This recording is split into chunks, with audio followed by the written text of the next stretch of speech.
নুরুল হক নূরের ওপর যে হামলা, পৈশাচিক হামলা, জীবনঘাতী হামলা, তার তীব্র নিন্দা করি। সরকার দেখলাম বলেছে হাইকোর্টের একজন বিচারপতিকে দিয়ে তদন্ত করবে, এইটা 7 দিন 10 দিনের বেশি লাগার কথা না।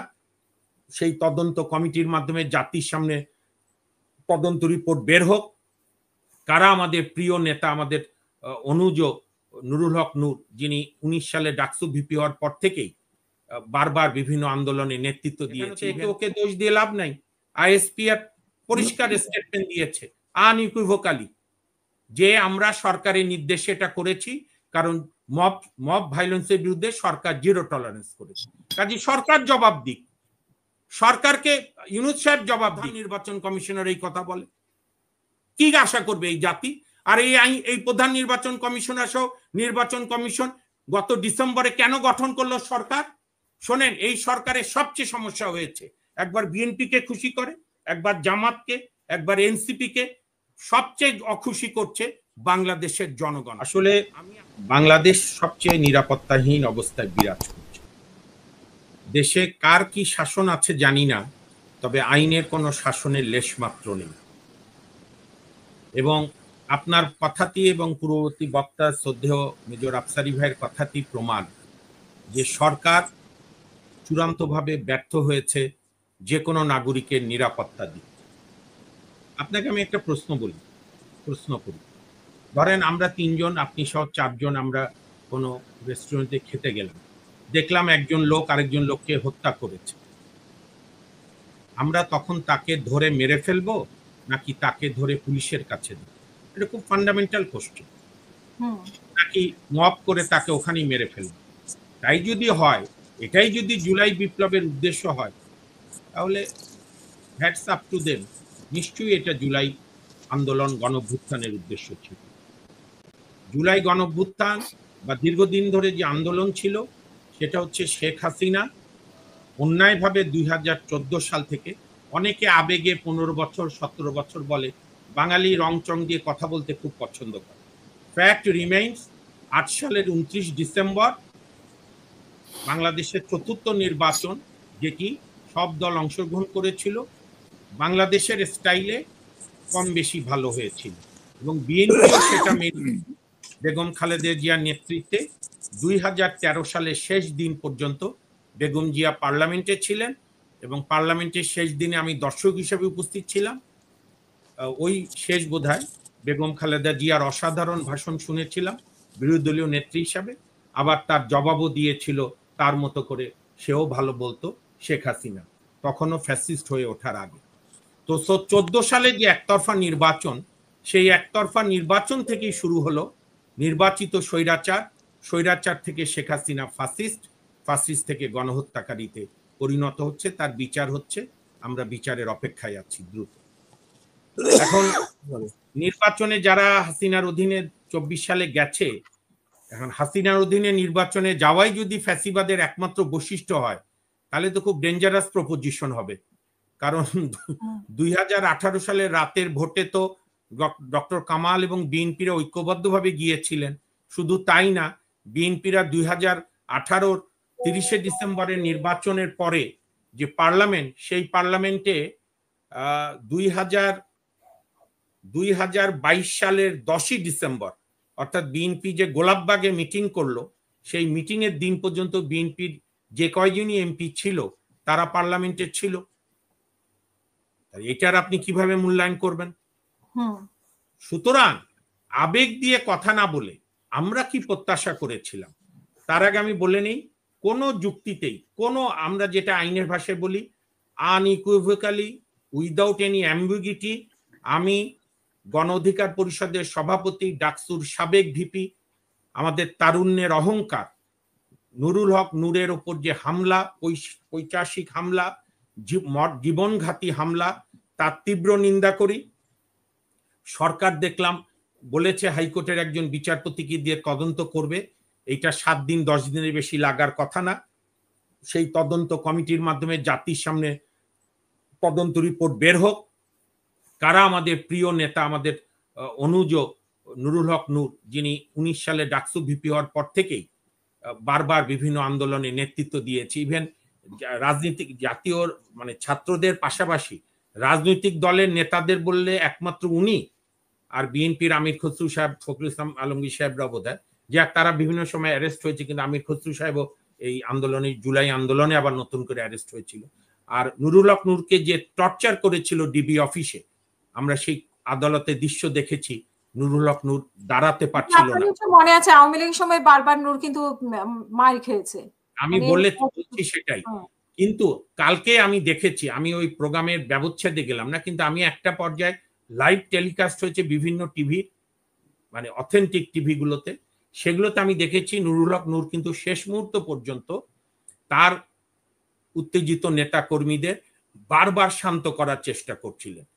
সেখানে তো বরং আইন শৃঙ্খলা রক্ষাকারী বাহিনী, সে পুলিশ হোক সেনাবাহিনী হোক, তাদের উচিত ছিল নূরকে সহায়তা করে সব কর্মীদেরকে পার্টি অফিসের, ওনাদের যে আলরাজি কমপ্লেক্সে অফিস, 3 তলা সম্ভবত বা 4 তলায় মনে পড়ছে না, আমি গিয়েছি 2 বার, তো ওই অফিসের ভেতরে ঢুকিয়ে নেওয়া।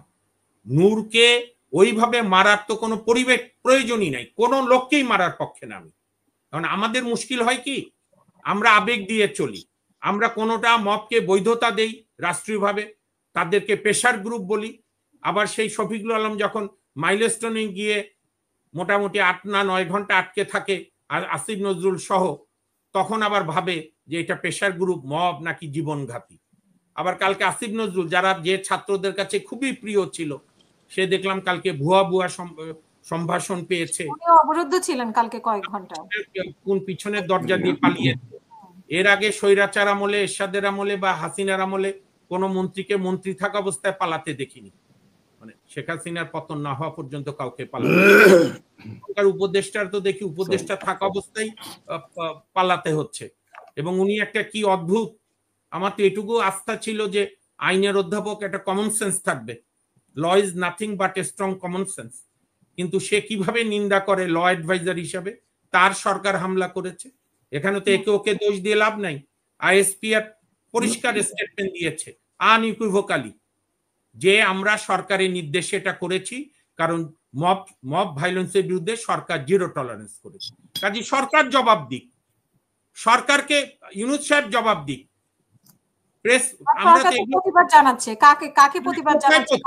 এইটা কি বাচ্চা খেলনা নাকি? আমরা কি গতকালকে দুধের শিশু? কিসের প্রতিবাদ? মকারি ভণ্ডামি করার একটা মাত্রা থাকে।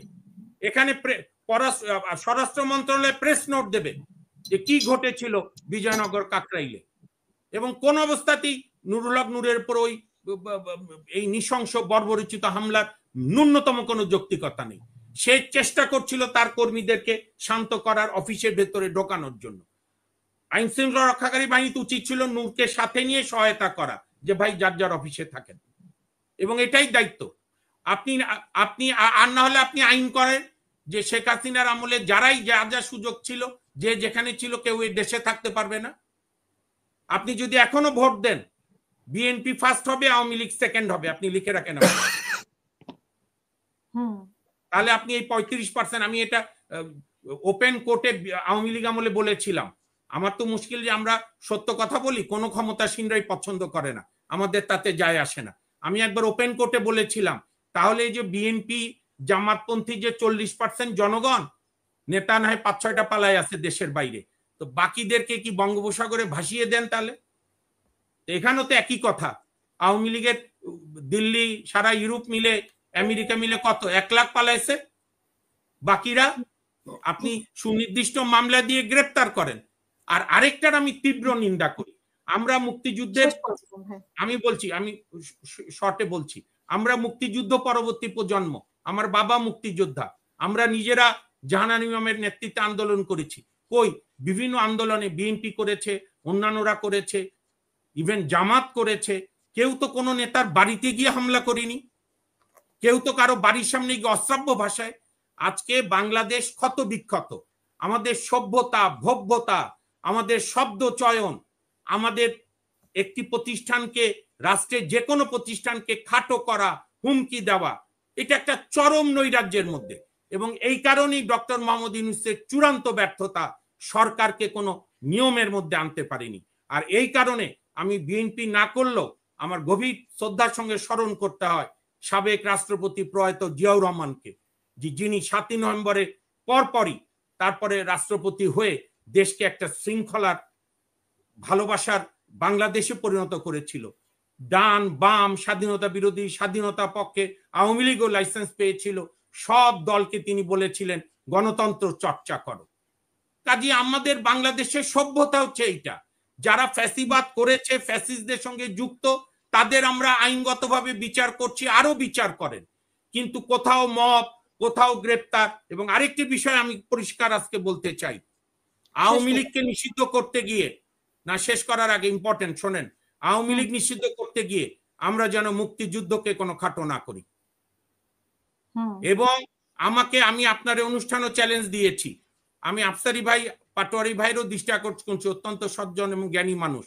72 সালের সংবিধানের একটা অনুচ্ছেদ আমাকে কেউ দেখাক যে অনুচ্ছেদে কোনো সরকার স্বৈরাচার হতে পারে, একটিও নাই।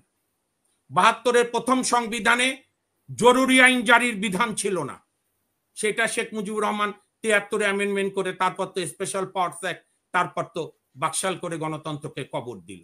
কাজে আমরা যে মূর্খতার পরিচয় দিচ্ছি কন্টিনিউয়াস, ছাত্র থেকে যুবক, তরুণ, বৃদ্ধ সবাই। আমি শেষ করি, এই যে একজন প্রধান নির্বাচন কমিশনার আছে, আল্লাহ জানে আল্লাহ তার পরিণতি কি দেবে, আল্লাহ তাকে সম্মান রেখো। আমাদের সংবিধানের 122-এ আছে প্রাপ্ত বয়স্কদের ভোটাধিকারের ভিত্তিতে সংসদের নির্বাচন অনুষ্ঠিত হবে।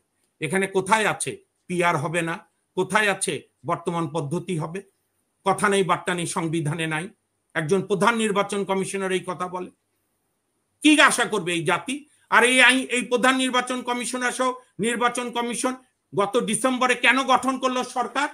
শোনেন, এই সরকারের সবচেয়ে সমস্যা হয়েছে, একবার বিএনপিকে খুশি করে, একবার জামাতকে, একবার এনসিপিকে, সবচেয়ে অখুশি করছে বাংলাদেশের জনগণকে। আমি আপনার মিডিয়া সাংবাদিকদের বলবো, মাইক নিয়ে 64টা জেলার 64টা শ্রমজীবী মানুষের কাছে প্রতিক্রিয়া শোনেন। মিলায় কেন জানেন? কালকে রাশেদ খান নিজে মিলিয়ে দিয়েছে গণফোরামের গণ অধিকার পরিষদের সাধারণ সম্পাদক, যে আওয়ামী লীগ আমলে আমাদের উপর এরকম নির্যাতন হয়নি। কাজে আপনার কর্মকাণ্ডই, এই সরকারের কর্মকাণ্ড, মব সন্ত্রাসকে উৎসাহিত করা, মুক্তিযুদ্ধকে বিতর্কিত করার চেষ্টা, এটাই আওয়ামী লীগের রাজনীতির মাঠ পরিষ্কার করছে। আমি জানি না এই সরকার কার সাথে কাজ করছে।